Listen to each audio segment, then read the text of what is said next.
Abraão, meu pai, tem misericórdia de mim? E mande a Lázaro que molhe na água a ponta do seu dedo e me refresque a língua, porque estou atormentado nessas chamas. Disse, porém, a Abraão: Filho, lembra-te de que recebeste os teus bens em tua vida e Lázaro somente males, e agora este é consolado, e tu atormentado.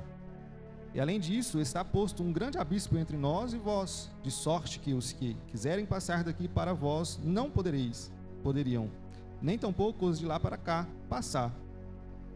E disse ele: Rogo-te, pois, ó pai, que eu mande à casa de meu pai, pois tenho 5 irmãos, para que eles dê testemunho, a fim de que não venham também para este lugar de tormento. Disse-lhes Abraão: Eles têm Moisés e os profetas, ouçam-nos. E disse ele: Não, Abraão, meu pai, mas se algum dos mortos fosse ter com eles, arrependerão-se.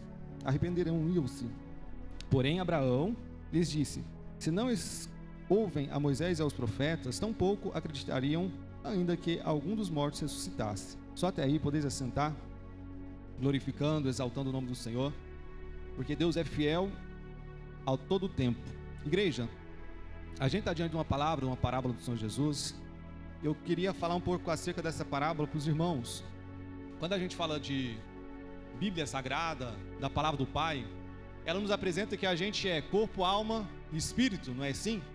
A gente é um ser tricotômico, ou seja, a gente é formado 66% da parte imaterial do corpo, a parte 33% é o corpo, ou seja, 66% é o espírito e a alma, e 33% é o nosso corpo material.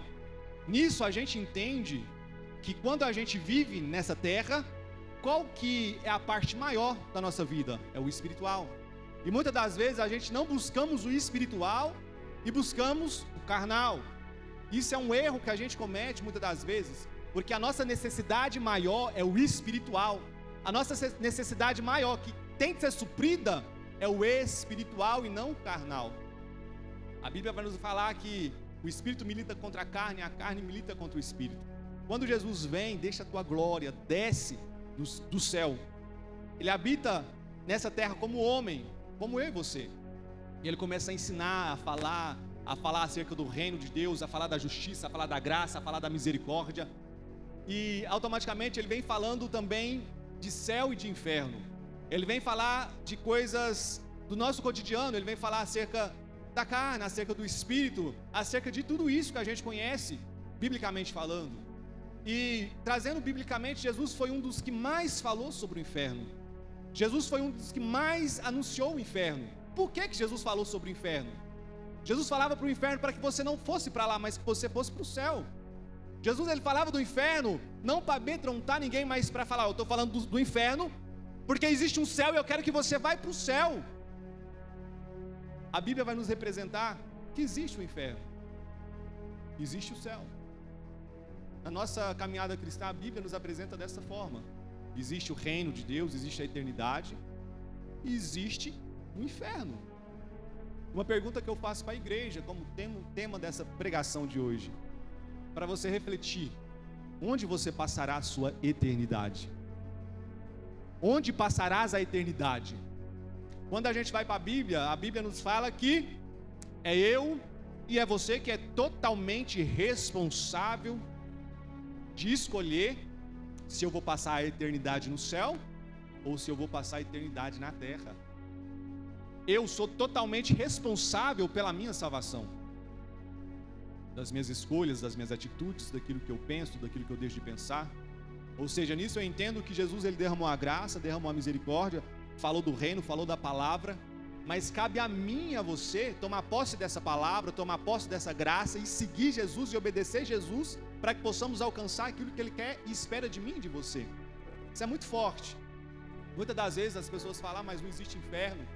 É a famosa pregação de hoje, uma pregação coach, a qual eles excluem as coisas ruins e só pregam coisas boas. Exclui aquilo que é necessário para você alcançar a vida eterna e só prega aquilo que é necessário para você cumprir um propósito abençoado em cima dessa terra. Mas aqui a Bíblia vai nos dizer, e o Espírito Santo vai nos falar, que existe o inferno, existe o céu, existe bonança, existe provação. Nessa passagem aqui do Henrique Lázaro, a qual Jesus colocou no meu coração, eu fiquei meditando essa palavra, observando essa palavra, e buscava outras palavras, mas eu não saía dessa palavra. Eu ia em outros lugares, mas essa palavra ficou guardada no meu coração. A Bíblia vai dizer que havia um homem rico. Parábola. Essa é a única parábola a qual Jesus usa nomes. As outras parábolas de Jesus não usa nomes. Isso me leva a entender que essa palavra não é figurativa, mas literal. Tem um rico e Jesus fala que existiu Lázaro e também tem o nome de Abraão. Nisso eu entendo que essa parábola não é uma parábola comum, mas é uma afirmação real na minha vida e na tua vida futuramente. Jesus ali ele estava falando para os discípulos e também para os escribas e fariseus acerca do reino de Deus, acerca daquilo que iria acontecer. E havia ali naquela cidade um homem rico. Imagina hoje as melhores roupas que você poderia comprar. Era o que aquele homem vestia. Os melhores sapatos, o ápice. Imagina o pessoal mais rico comprando aqueles relógios de 400, 500 mil, 1 milhão, cheio de diamantes, de pedras preciosas. Imagina hoje, o linho finíssimo, caríssimo, era que aquele homem usava naquela época. E a Bíblia vai dizer que esse homem era riquíssimo. E ele fazia banquetes praticamente todos os dias. A casa onde ele habitava, não faltava pessoas, ou seja, amigos. Todo dia tinha amizade ali, porque ele servia todos os dias para os seus amigos. Ele fazia banquetes extraordinários para os seus amigos, ou seja, era cheia a casa dele. Ele havia tido muita posse, ele tinha muitos bens, ele era um homem muito rico.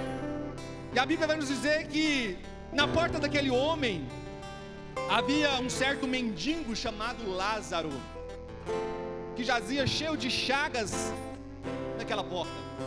É dois cenários distintos, é duas pessoas totalmente opostas entre si. Um homem rico que tinha todo o poder, que tinha todo o dinheiro, que fazia festas, que tinha todo dia o alimento. E o outro lado do cenário tinha um mendigo, que estava à porta daquele rico, não tinha um teto, não tinha um lar, não tinha alimento para se alimentar. E o que me chama a atenção nesse texto é que certo dia a morte chegou para os dois. Nisso eu entendo que no mundo espiritual e no mundo real a morte chega. A diferença é, quando a gente morre em Cristo, a gente é ressuscitado em Cristo. Mas quando a gente morre sem Cristo, para onde a gente vai? Essa é a dúvida e a pergunta que fica por gerações. A morte chegou para os dois. Nisso eu entendo que não existe classe social, não existe Elon Musk, não existe ninguém que vence a morte.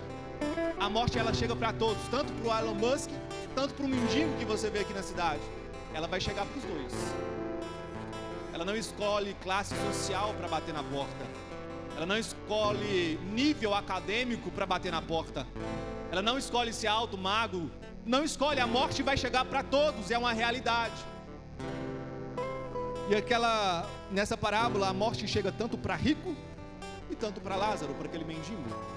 A Bíblia vai dizer que quando Lázaro morre, os anjos do Senhor vêm recolher Lázaro e coloca nos seios de Abraão. Mas quando aquele rico morre, a Bíblia vai dizer que tem um ponto final, não acontece nada. Mas quando Lázaro morre, tem uma vírgula e uma continuação. Não é assim diferente na minha vida e na tua vida. Você que crê no Senhor Jesus de todo o seu coração, que é quebrantado, após a sua morte não vai ter um ponto final, vai ter uma vírgula e uma continuação. Não vai acabar ali. Mas para aquele rico acabou ali. Quando ele morre, não teve continuação, teve um ponto final. E a Bíblia vai dizer que aquele homem que morreu, que era rico, diante da sociedade era um homem bom, mas diante de Deus não era nada. Ele foi para o Hades. A Bíblia vai falar que Hades é inferno, ou seja, lugar de tormento, lugar de aflição, lugar a qual a Bíblia católica ela vai falar que existe o purgatório, mas para nós não existe purgatório. A Bíblia católica vai falar que o purgatório é um lugar que você vai para lá para você pagar os seus pecados, e depois que você pagar os seus pecados, você pode sair de lá e ir para o céu. Mas a Bíblia é clara ao dizer que após a morte, ou é céu ou inferno, não existe outra coisa. Em vida você tem de escolher e tomar essa decisão. É em vida. Depois que morre você não tem mais o que fazer. E foi exatamente o que aconteceu aqui. Em vida ele gozava da vida, aproveitava os melhores do melhor dessa terra, mas quando ele morre, ele vai para o Hades, lugar de tormento. E a Bíblia vai dizer aqui nessa parábola que havia um abismo de separação onde Lázaro estava e onde aquele homem rico estava. Aonde o homem rico estava, ele via Lázaro e via Abraão e via Lázaro nos seus seios. Ou seja, ele contemplava a glória, mas de lá para cá eu creio que não tinha acesso, não tinha como ver. Pensa a tormenta e a tortura, você em lugar de tormenta. Essa tormenta aqui, eu não sei, mas Jesus, quando ele fala do inferno, ele fala lugar de ranger os dentes, lago de fogo, ou seja, é um lugar terrível. Jesus, ele fala por várias vezes sobre o inferno, e ele sempre usa esses termos sobre o inferno. Um dos termos que Jesus usa, Mateus 5, 29 ao 31, ele fala assim: se o seu olho direito te traz tropeçar, lança-o para fora, para que não seja todo o teu corpo lançado no inferno. Em Mateus 7,13 fala assim: larga é a porta e espaçoso o caminho que te conduz à perdição. Essa perdição é o inferno.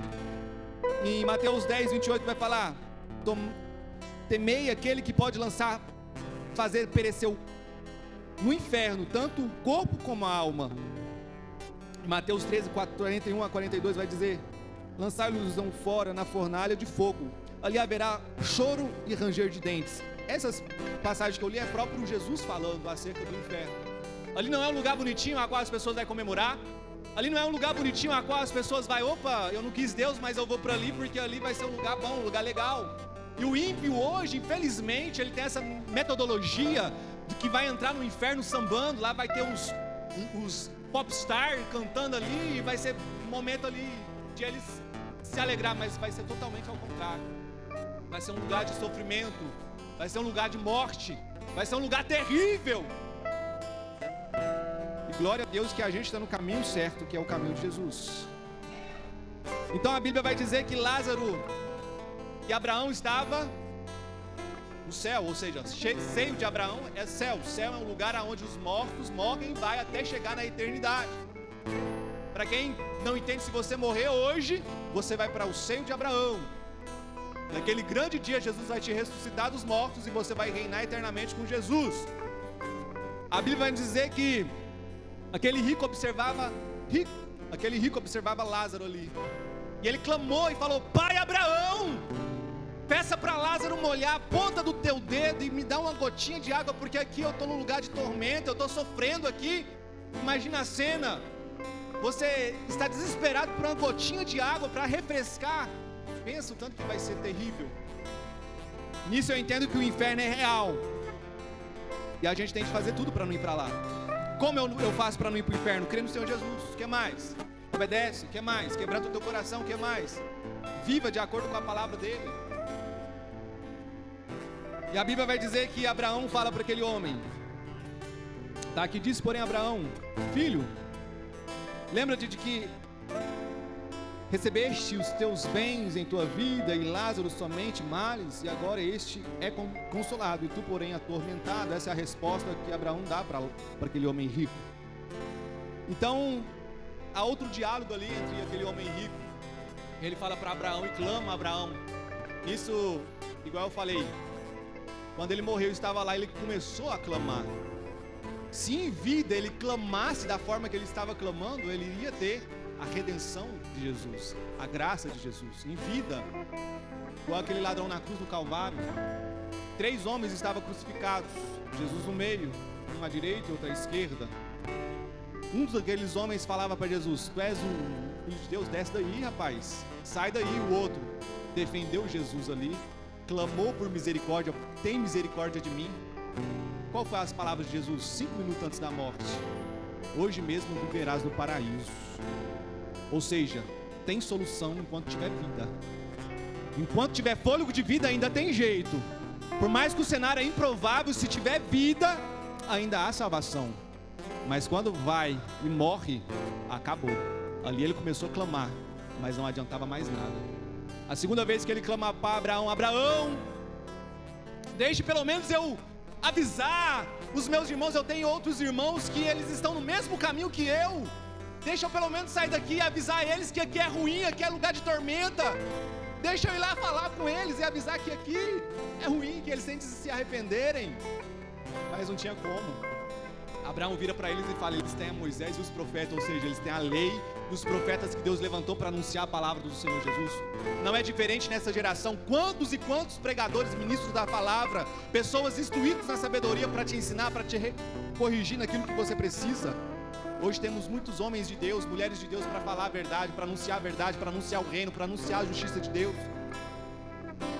Naquele grande dia ninguém vai chegar diante de Deus e falar: mas Jesus, eu não sabia, Jesus, eu não ouvi, Jesus, diante da minha trajetória inteira eu nunca ouvi falar o nome do Senhor Jesus. Vai ser impossível, porque o Evangelho de Jesus, ele está já em todas as nações na face dessa terra, ele já chegou em todos os lugares.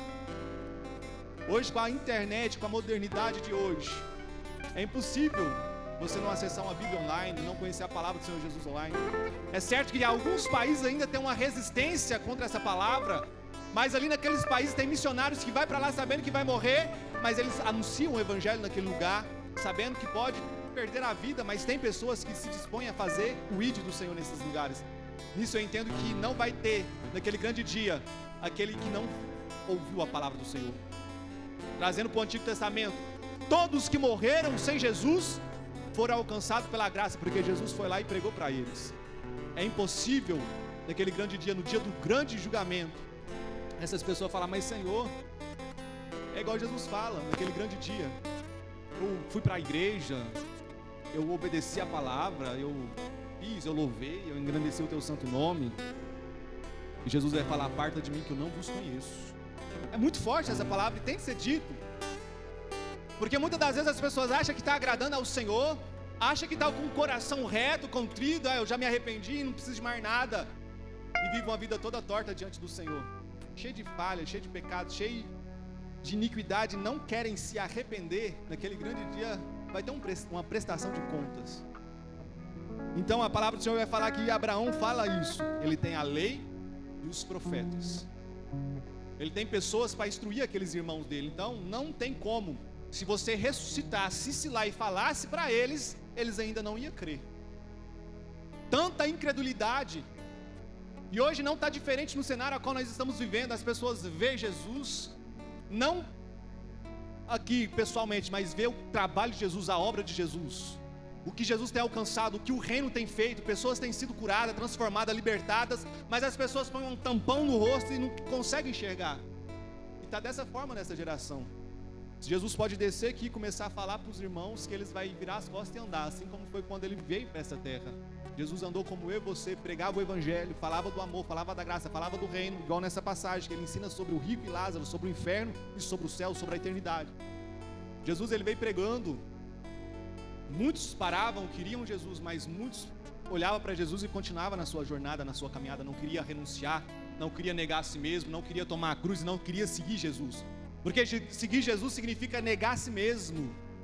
Servir Jesus significa tomar a cruz, ou seja, deixar tudo de lado por amor a Ele e falar: Jesus, eu abro mão da minha vida por amor a Ti, eu abro mão dos meus prazeres, eu abro mão de tudo aquilo que eu sou para Te servir, para Te adorar, para Te engrandecer, para Te exaltar, ó Pai. Quantos hoje não querem renunciar por amor a Jesus, mas querem viver a sua vida cotidianamente, conforme o que eles querem, conforme o desejo que está no seu coração? A frase hoje dita muitas das vezes para o movimento feminista é: meu corpo, minhas regras, está tudo certo, eu faço o que eu quiser de mim.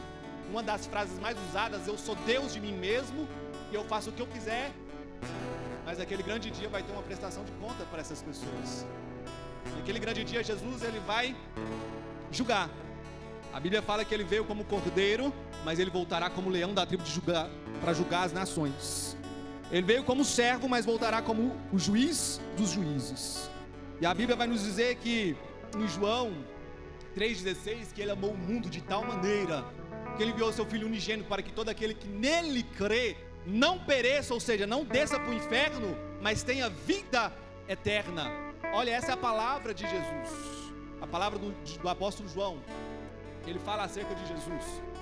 Ele amou o mundo de tal maneira, esse tal é imensurável, esse amor de Deus não é medido, para que eu e você não venha morrer, ou seja, não venha ir para o inferno, mas venha ter vida eterna.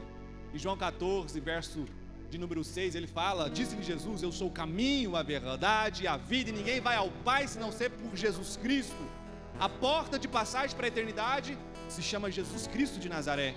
O Deus que se fez carne e habitou entre nós, e vimos a sua glória, vimos os seus milagres, vimos os seus prodígios. Morreu naquela cruz do Calvário por amor a mim, por amor a você. Não era merecedor da morte de cruz, porque ele era totalmente inocente. Não tinha nenhum pecado e nenhuma mancha para o acusarem e para pregarem na cruz. Mas era necessário ele morrer por amor a mim e por amor a você. Esse Jesus maravilhoso, a qual tem que ser lembrado todos os dias da minha vida e na tua vida, era para eu estar pregado naquela cruz do Calvário, mas o seu amor, a tua graça, a tua misericórdia é tão grande na minha vida e na tua vida, que ele morreu por mim e por você. E aquele sangue que foi derramado, que foi ali tirado de Jesus, é o sangue que nos purifica de todo pecado. Aí muitas das vezes as pessoas falam: eu sou indigna, meu pecado é grande demais, eu não posso chegar até Jesus, eu não posso ir para a igreja, eu sou um falho, um pecador. E realmente a gente é o sangue de Jesus que nos cobre de todo pecado, de toda injustiça. Ah, se não fosse esse sangue, ah, se não fosse essa graça, ah, se não fosse essa misericórdia de Jesus na minha vida e na tua vida, hoje nós estaríamos mortos. Mas é uma reflexão para a minha vida e para a tua vida: onde passará a eternidade? É uma pergunta: onde passará a eternidade? O que você está fazendo para que possamos alcançar essa eternidade? A Bíblia vai dizer que Jesus estava em uma determinada região ali, e certa mulher chega até Jesus e começa um diálogo. Essa mulher era samaritana, e a Bíblia vai dizer que Jesus pede água, e aquela mulher fala para aquele homem: como és tu, um judeu, me pede água de beber? Porque o samaritano não se comunicava com os judeus. E Jesus fala para aquela mulher: se tu soubesse quem lhe pede água, você pediria, eu te daria água que jorra para a vida eterna. Jesus nessa noite tem algo extraordinário para te entregar. Se você soubesse o tamanho do seu Deus, quem está aqui presente neste lugar, porque Deus está aqui presente nesse lugar, você prostrava-os diante dele e adorava em espírito e em verdade, entendendo a tua majestade, a tua glória, porque só Jesus tem água que jorra para a vida eterna. Só Jesus tem água para te levar para a eternidade. O mundo não tem, ninguém tem, só Jesus tem palavras de vida eterna. Só Ele tem palavras de vida eterna. Então temos de agarrar esse Jesus, não com medo do inferno, mas por amor a esse Jesus maravilhoso, porque Ele nos amou primeiro. Antes mesmo de você nascer, Jesus já te amou. Antes mesmo de você falar, antes mesmo de você andar, bem antes da criação do mundo, Ele já te conheceu, já te chamou pelo teu nome.